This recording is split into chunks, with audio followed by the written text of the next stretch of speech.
है zeta potential.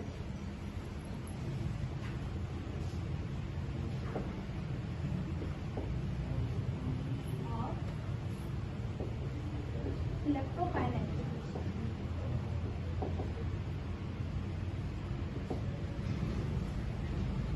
Last video में हमने ऑरिजिन ऑफ चार्ज के बारे में पढ़ा था, जिनमें से एक था पोटेंशियल एब्जॉर्प्शन ऑफ आयन।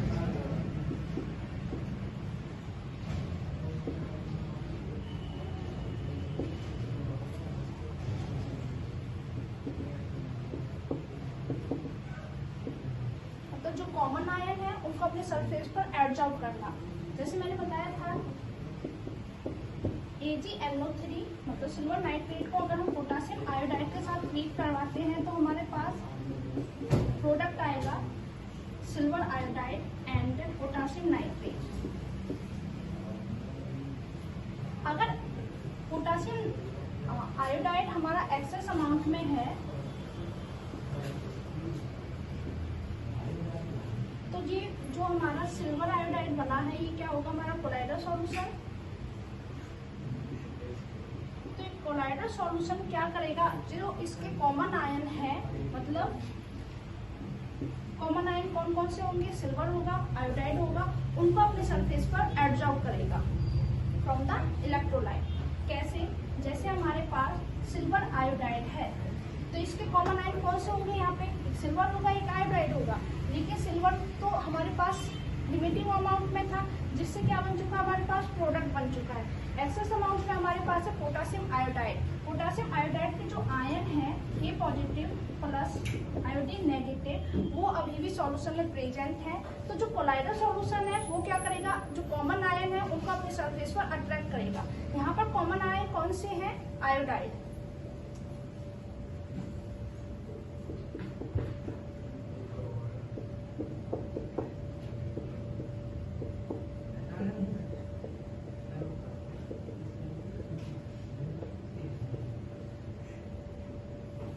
इस तरह से इस लेयर को बोलेंगे हम फिक्स लेयर। अब जो आयोडाइड आयन है ये क्या करेंगे, जो काउंटर आयन प्रेजेंट है सॉल्यूशन में उनको अट्रैक्ट करेंगे। काउंटर आयन मतलब यहाँ पर अपोजिट आयन।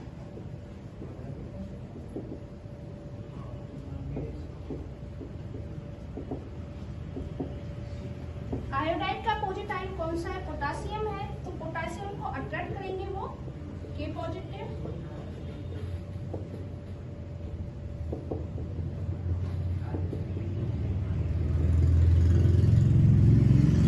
और जो पोटेशियम आयन है ये बनाएंगे डिफ्यूज लेयर, जिसे हम मोबाइल लेयर भी बोलते हैं।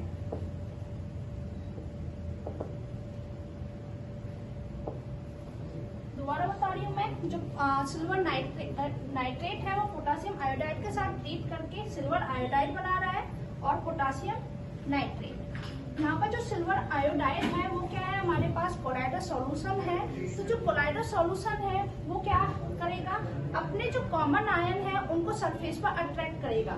यहाँ पर हमारे पास दो रिएक्टेंट है, जिनमें से जो पोटेशियम आयोडाइड हमने ले लिया एक्सेस अमाउंट में। पोटेशियम आयोडाइड हमारे पास एक्सेस अमाउंट में है, सिल्वर नाइट्रेट हमारे पास लिमिटिंग अमाउंट में है। तो सिल्वर नाइट्रेट क्या हो चुका है, यहाँ पे यूज हो चुका है। पोटेशियम आयोडाइड के आयंस अब भी सॉल्यूशन में प्रेजेंट है।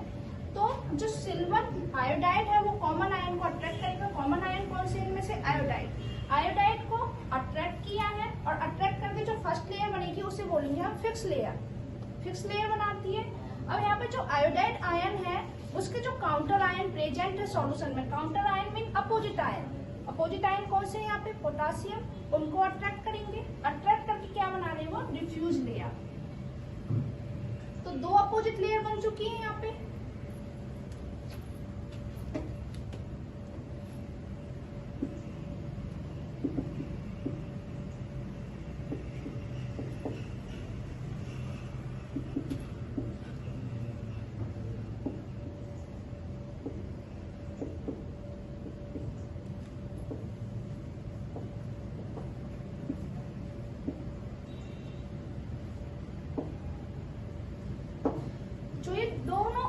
अपोजिट लेयर है इनको बोलेंगे हम हेल्महोल्ट्ज इलेक्ट्रिकल डबल लेयर। और इनके बीच का जो पोटेंशियल डिफरेंस होगा हिट्स layer and the diffuse layer, इनके बीच का जो पोटेंशियल डिफरेंस है उसको बोलेंगे हम जीटा पोटेंशियल।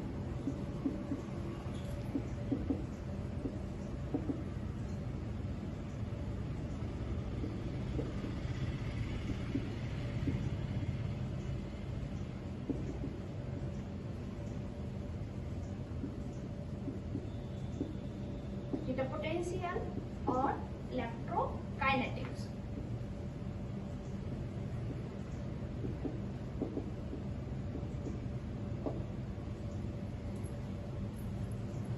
इलेक्ट्रोकाइनेटिक क्या होता है? जो फिक्स लेयर है, फिक्स लेयर मतलब जो हमारे कोलाइडर सॉल्यूशन था उसने जो कॉमन आयन अट्रैक्ट किए थे क्या बनाई थी? Fix layer. और जो अपोजिट आयन है उन्होंने क्या बनाया था यहाँ पे? Diffuse layer. इन डिफ्यूज लेयर के बीच में जो पोटेंशियल डिफरेंस होगा उसे बोलेंगे हम जीटा पोटेंशियल या इलेक्ट्रोकाइनेटिक्स। और ये दोनों जो अपोजिट लेयर है इनको बोल रहे हैं हम हेल्महोल्ट्ज इलेक्ट्रिकल डबल लेयर।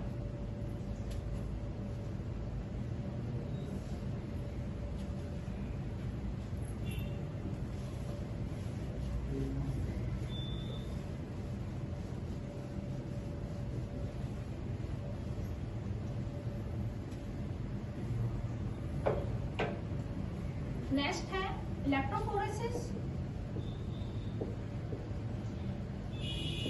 या कैटाफोरेसिस।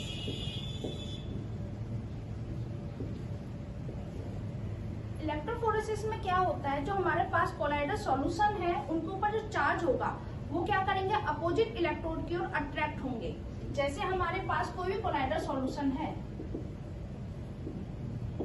उसके ऊपर हमने नेगेटिव चार्ज मान रखा है तो वो किस इलेक्ट्रोड की ओर अट्रैक्ट होंगे? Positive electrode.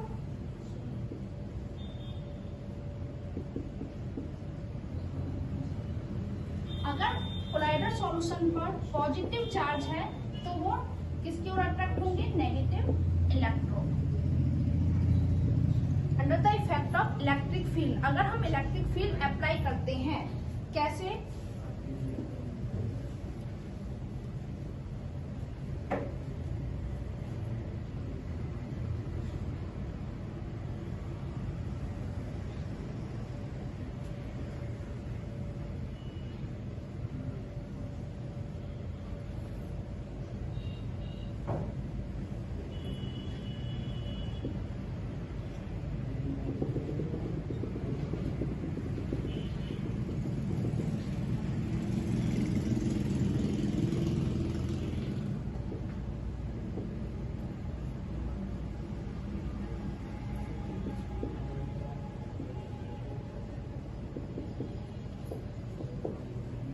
हमारे पास ये इलेक्ट्रोकेमिकल सेल है।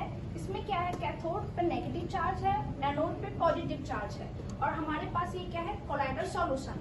तो जो कोलाइडर सॉल्यूशन है अगर यहाँ पर हम इलेक्ट्रिक फील्ड अप्लाई करते हैं, इलेक्ट्रोलाइटिक सेल में क्या होता है? इलेक्ट्रिक फील्ड बाहर से अप्लाई करनी पड़ती है। अगर हम यहाँ पे इलेक्ट्रिक फील्ड अप्लाई करते हैं जो कोलाइडर पार्टिकल है उनके ऊपर जो चार्ज होगा उससे अपोजिट इलेक्ट्रोड की ओर अट्रैक्ट होंगे। यहाँ पे मान लेते हैं हम कोलाइडर सॉल्यूशन पर पॉजिटिव चार्ज है तो वो कौन से इलेक्ट्रोड की ओर अट्रैक्ट होंगे? कैथोड की तरफ।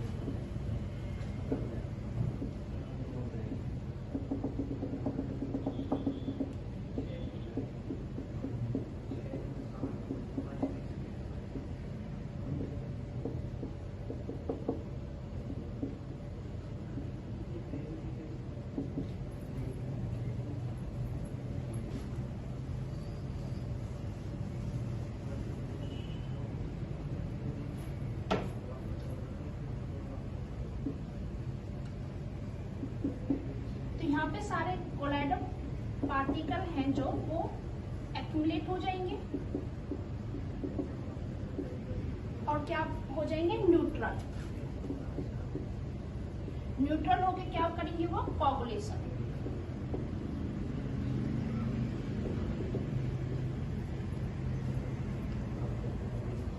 इलेक्ट्रो इलेक्ट्रोफोरेसिस क्या होता है कि हमारे पास इलेक्ट्रोलाइटिक सेल है, उसमें दो इलेक्ट्रोड लगे हुए हैं। एनोड पर चार्ज है पॉजिटिव, कैथोड पर चार्ज है नेगेटिव। कोलाइडर सॉल्यूशन लिया है। कोलाइडर सॉल्यूशन पर जो चार्ज होगा, अगर हम इलेक्ट्रिक फील्ड अप्लाई करते हैं तो वो अपोजिट इलेक्ट्रोड की ओर अट्रैक्ट होंगे। अगर हम मान लेते हैं कोलाइडर सॉल्यूशन पर पॉजिटिव चार्ज है तो वो कैथोड की ओर अट्रैक्ट होंगे। अट्रैक्ट होकर क्या हो जाएंगे, कोलाइडर पार्टिकल एक्यूमुलेट होंगे और न्यूट्रल हो जाएंगे। न्यूट्रल होकर क्या हो जाएंगे, वो कोगुलेट। इलेक्ट्रोफोरेसिस का यूज क्यों करते हैं, इससे हम ये पता लगा सकते हैं कि जो कोलाइडर सॉल्यूशन हमारे पास है उसके ऊपर चार्ज कौन सा है, पॉजिटिव चार्ज है या नेगेटिव चार्ज। कैसे पता लगाएंगे, अगर हमारा कोलाइडर सॉल्यूशन कैथोड की ओर अट्रैक्ट हो रहा है तो उस पर चार्ज होगा पॉजिटिव, अगर एनोड की ओर अट्रैक्ट हो रहा है तो उस पर चार्ज होगा नेगेटिव। इसे हम कैटाफोरेसिस क्यों बोल रहे हैं, क्योंकि जो पहले कोलाइडर सॉल्यूशन यूज करते थे उन पर मोस्टली पॉजिटिव चार्ज होता था और वो कैथोड की ओर अट्रैक्ट होते थे, तो इस वजह से हमने उनको नाम दिया था कैटाफोरेसिस। लेकिन अब क्या बोल रहे हैं उनको, इलेक्ट्रोफोरेसिस। इलेक्ट्रोफोरेसिस क्यों बोल रहे हैं कि जो कोलाइडर पार्टिकल है उन पर कोई भी चार्ज हो सकता है, पॉजिटिव और नेगेटिव, और वो किसी भी इलेक्ट्रोड की ओर अट्रैक्ट हो सकते हैं, एनोड की ओर भी और कैथोड की ओर भी।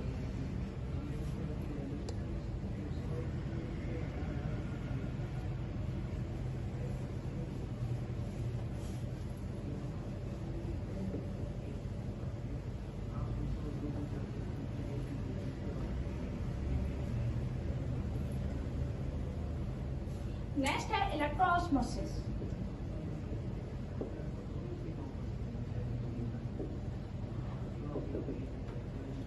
इलेक्ट्रोऑस्मोसिस क्या होता है, हमारे पास कोई कोलाइडर सॉल्यूशन है, अगर उसमें हम इलेक्ट्रिक फील्ड अप्लाई करते हैं तो क्या होगा, जो डिस्पर्जन मीडियम है, डिस्पर्जन मीडियम कौन सा होगा, जो वाटर ले सकते हैं, कोई भी लिक्विड ले सकते हैं। डिस्पर्जन मीडियम के जो आयंस है वो अपोजिट इलेक्ट्रोड की ओर अट्रैक्ट होंगे, लेकिन जो कोलाइडर पार्टिकल है उनमें कोई भी मूवमेंट नहीं होगी। क्यों,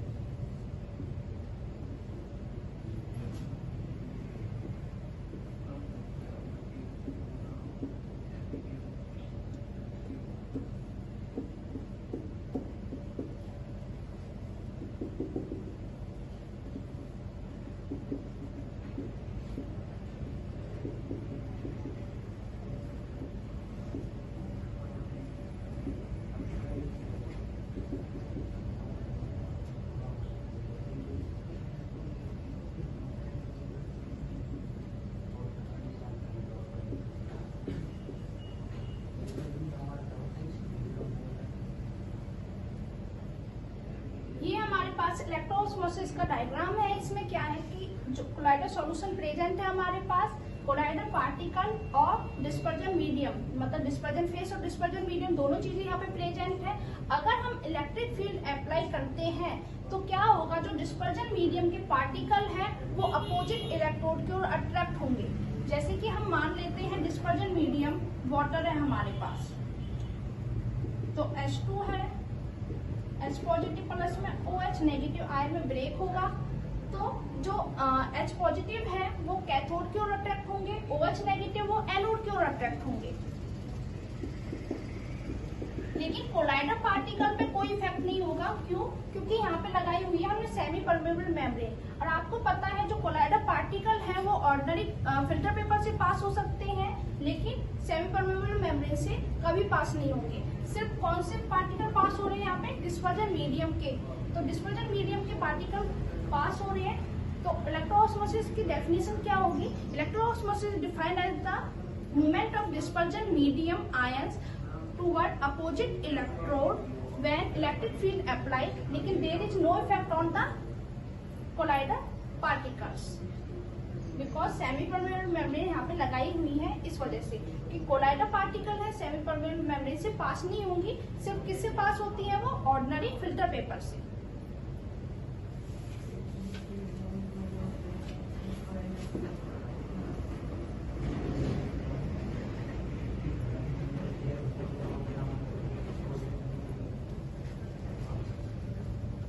नेक्स्ट टॉपिक है कोगुलेशन।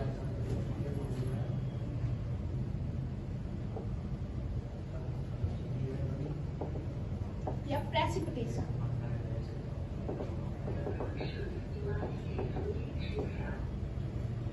होता है aggregation of particle to change into large size and then settle as a precipitate.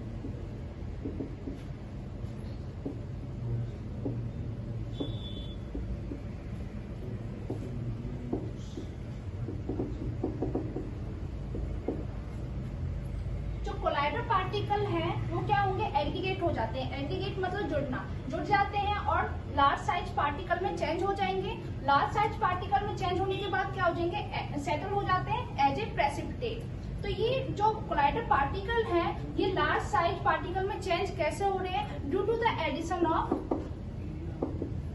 Electrolyte.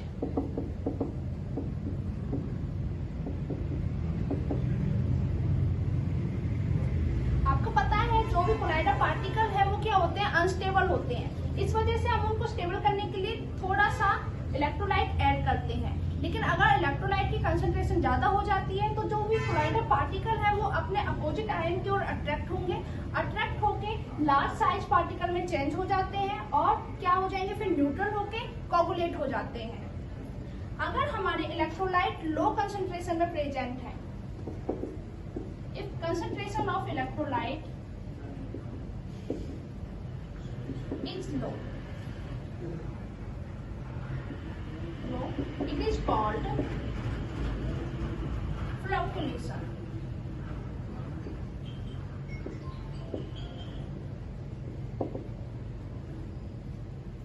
फ्लोक्युलेशन क्या होता है, जो कोलाइडर पार्टिकल हैं अगर उनमें हम इलेक्ट्रोलाइट ऐड करते हैं और इलेक्ट्रोलाइट की जो कंसंट्रेशन है वो लो होगी तो क्या होता है, फ्लोक्युलेशन। फ्लोक्युलेशन क्या होता है, मतलब कोलाइडर पार्टिकल का ग्रुप में अरेंज होना। अगर हम कोलाइडर पार्टिकल जो ग्रुप में अरेंज हो चुके हैं, फ्लोक्युलेट हो चुके हैं, उनको शेक कर देते हैं, हिलाएंगे तो वो दोबारा से कोलाइडर पार्टिकल में चेंज हो जाएंगे। फ्लोक्युलेशन क्या होती है, अगर इलेक्ट्रोलाइट की जो कंसंट्रेशन लो हो तो जो कोलाइडर पार्टिकल है वो क्या हो जाएंगे, फ्लोक्युलेट। फ्लोक्युलेट मतलब ग्रुप में ऐड हो जाते हैं। अगर हम उसको फिर से कोलाइडर पार्टिकल में चेंज करना चाहते हैं, कोलाइडर सॉल्यूशन में चेंज करना चाहते हैं, बस हमें सॉल्यूशन को क्या करना है, शेक करना पड़ेगा। अगर कंसंट्रेशन ऑफ इलेक्ट्रोलाइट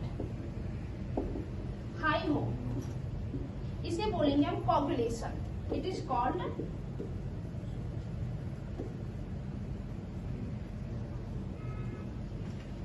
इलेक्ट्रोलाइट की कंसंट्रेशन हाई, मतलब अगर कोलाइडल पार्टिकल हमारे पास कोई प्रेजेंट है, उसमें हमने इलेक्ट्रोलाइट ऐड किया है और उसकी कंसंट्रेशन हाई कर देते हैं, तो वो क्या करेंगे, कोगुलेशन। कैसे कोगुलेट करेंगे, जो कोलाइडल पार्टिकल है उन पर जो चार्ज होगा वो अपोजिट आयन की ओर अट्रैक्ट होंगे। अट्रैक्ट होके क्या हो जाते हैं, न्यूट्रल होंगे और न्यूट्रल होके कोगुलेशन स्टार्ट करेंगे।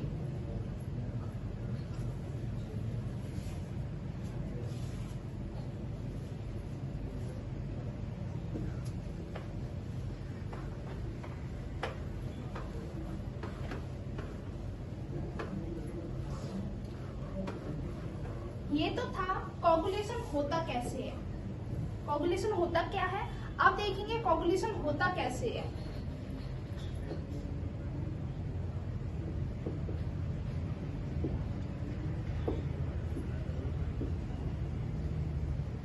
कौन कौन से मेथड हैं जिनसे कोगुलेशन हो रही है। फर्स्ट है हमारा इलेक्ट्रोफोरेसिस,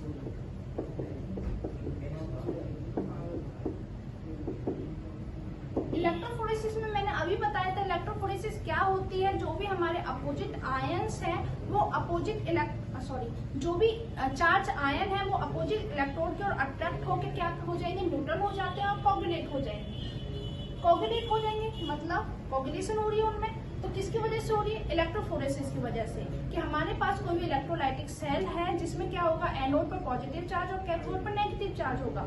अगर हम इलेक्ट्रिक फील्ड अप्लाई करते हैं तो क्या होगा, जो भी हमारे पास चार्ज कोलाइडर पार्टिकल है वो अपोजिट इलेक्ट्रोड की ओर अट्रैक्ट होके कोऑगुलेशन स्टार्ट करते हैं। Second, mutual precipitation.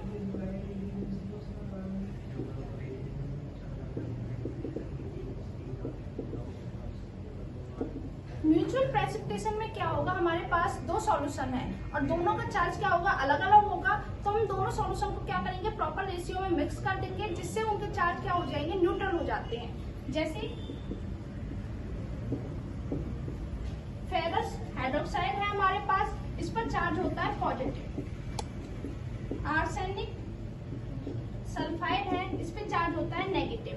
अगर हम फेरस हाइड्रोक्साइड को प्रॉपर अमाउंट में मिक्स कर देते हैं किसमें, आर्सेनिक सल्फाइड में, तो इन दोनों के चार्ज क्या हो जाएंगे, न्यूट्रल। और न्यूट्रल होके क्या करेंगे, कोऑगुलेशन। म्यूचुअल प्रेसिपिटेशन में क्या होता है कि अगर हमारे पास कोई भी अपोजिट आयंस के दो सॉल्यूशन हैं, जिस पर एक पर हमने चार्ज ले लिया पॉजिटिव, जैसे हमारे पास है फेरस हाइड्रोक्साइड जिस पर चार्ज होगा पॉजिटिव और आर्सेनिक सल्फाइड जिस पर चार्ज होगा नेगेटिव।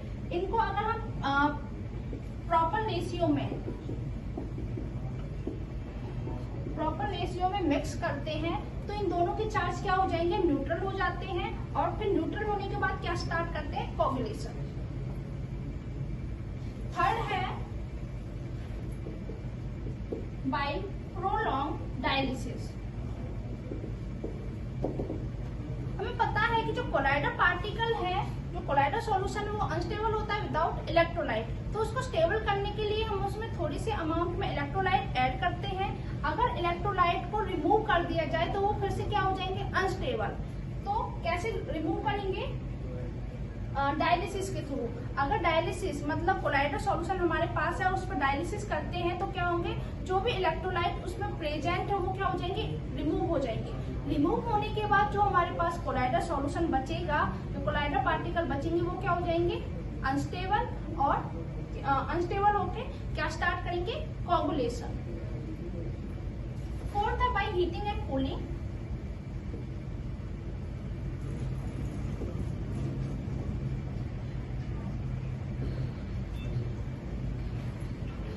कुछ कोलाइडर पार्टिकल ऐसे हैं जिनको हीट करने पर क्या होते हैं, वो कोऑगुलेट हो जाते हैं। जैसे बटर हमारा क्या है, कोलाइडर पार्टिकल है, अगर उसको हम हीट करते हैं तो वो क्या हो जाएगा, कोऑगुलेट हो जाता है। या हम कुछ सेकेंड एग्जांपल भी ले सकते हैं कि अगर हम कोलाइडर पार्टिकल को हीट करते हैं तो क्या होगा, जो उसकी एडजॉर्ब लेयर है वो क्या हो जाएगी, डिस्टर्ब हो जाती है।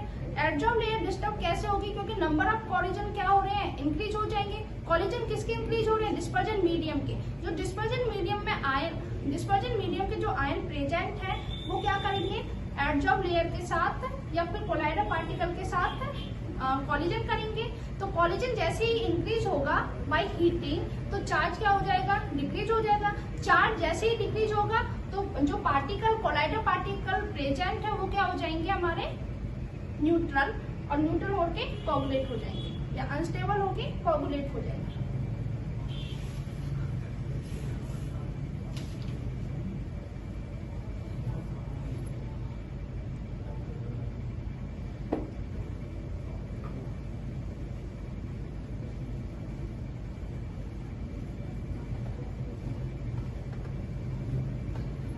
नेक्स्ट है गोल्ड नंबर।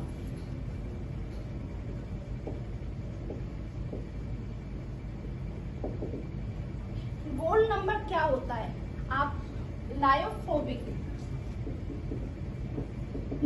सॉल्यूशन क्या होता है, जो लिक्विड हीटिंग होते हैं। एंड लायोफिलिक जो लिक्विड लविंग होते हैं।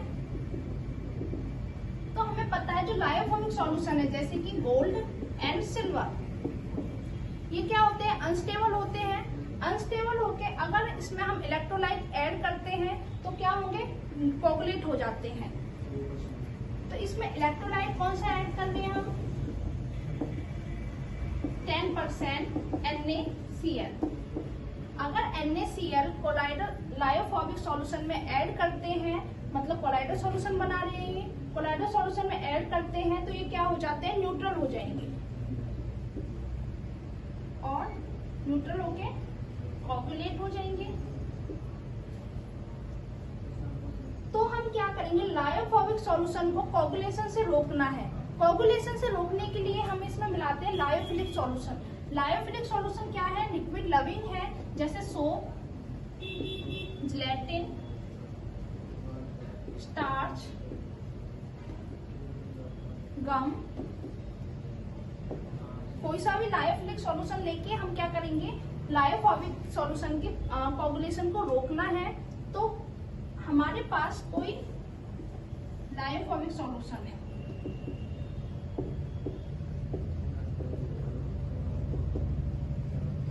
किसी का भी ले लो, गोल्ड का ले लिया हमने, गोल्ड सॉल्यूशन, लायोफोबिक सॉल्यूशन ले लिया हमने, गोल्ड सॉल्यूशन। इसमें क्या होगा, अगर हम 10% इलेक्ट्रोलाइट ऐड करते हैं, NaCl 10%, तो ये क्या स्टार्ट करेंगे, कोगुलेशन। तो इस कोगुलेशन को रोकने के लिए हम क्या ऐड करेंगे, इसमें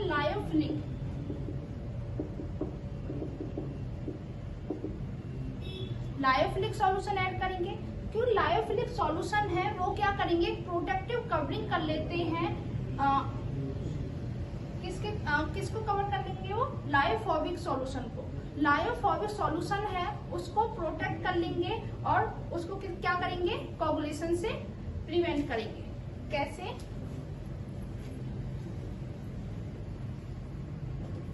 ये हमारे पास है लायोफोबिक सॉल्यूशन और ये है लायोफिलिक सॉल्यूशन।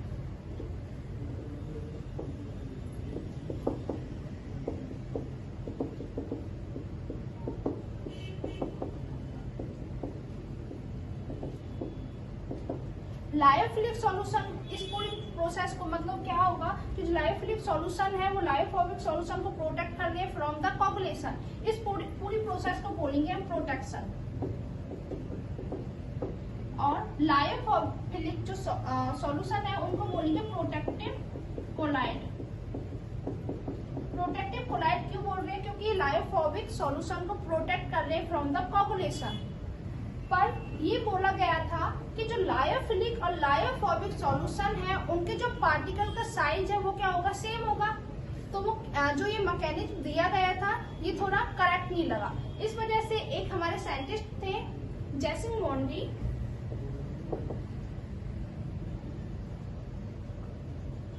उन्होंने टर्म दी थी gold number.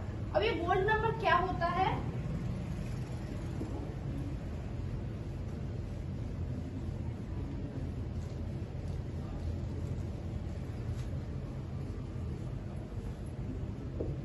gold number is defined as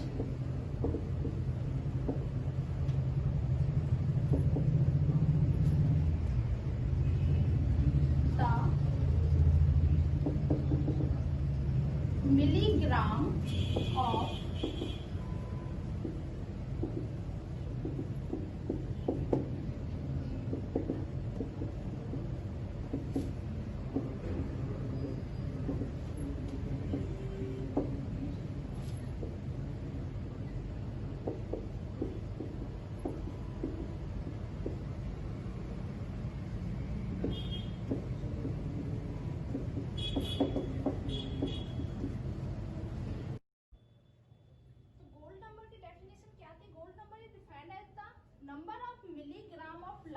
solution in the liophobic solution to stop the coagulation when 10% NaCl is added। अगर हम NaCl यहाँ पे क्या इलेक्ट्रोलाइट है, हमारे पास एक कंटेनर है, कंटेनर में हमने लिया लायोफोबिक सॉल्यूशन। किसका लिया है, गोल्ड सॉल्यूशन। तो गोल्ड सॉल्यूशन क्या है, लायोफोबिक है। इसमें अगर हम NaCl ऐड करते हैं, 10% NaCl ऐड किया तो ये क्या स्टार्ट करेंगे, कोगुलेशन स्टार्ट कर देते हैं। इस कोगुलेशन को स्टॉप करने के लिए हम यहाँ पे ऐड कर रहे हैं lyophilic solution in milligram. Milligram मतलब बहुत कम अमाउंट में ऐड करना है। ये लायोफिलिक सॉल्यूशन क्या करेगा कि जो लायोफोबिक सॉल्यूशन है कोगुलेट हो रहा है उसको स्टॉप करेगा। तो लायोफिलिक सॉल्यूशन मैंने मान लिया x ग्राम, x मिलीग्राम, कि जो हम लायोफिलिक सॉल्यूशन ऐड कर रहे हैं इस लायोफोबिक सॉल्यूशन में, किसके लिए ऐड कर रहे हैं, टू स्टॉप द कोगुलेशन। वो क्या है हमारे पास x ग्राम है, तो ये x मिलीग्राम क्या होंगे यहाँ पे गोल्ड नंबर।